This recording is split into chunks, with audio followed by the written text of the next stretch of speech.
നോക്കുമ്പോ വെള്ളത്തിന് കിടന്ന് യാചിക്കുകയാണ്.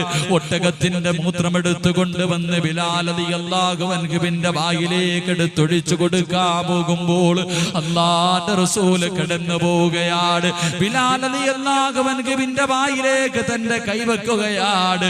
എന്നിട്ട് അല്ലാഹുവിന്റെ റസൂൽ പറയുന്നു, ബിലാലേ ക്ഷമിക്കൂ ബിലാലേ, ക്ഷമിക്കൂ ബിലാലേ, നീ ഇതൊന്ന് കുടിക്കൂ ബിലാലേ. നാളെ ഹൗദുൽ കൗസറിലെ വെള്ളം എല്ലാവരുടെയും കയ്യിൽ ഞാൻ എടുത്തു കൊടുക്കുമ്പോൾ ബിലാലേ, ഇന്ന് നീ ക്ഷമിച്ചു കഴിഞ്ഞാൽ, ഇന്ന് നീ ക്ഷമിച്ചു കഴിഞ്ഞാൽ നിന്റെ വായിലേക്ക് ഞാൻ വെള്ളമൊഴിച്ചു തരാ ബിലാലേ.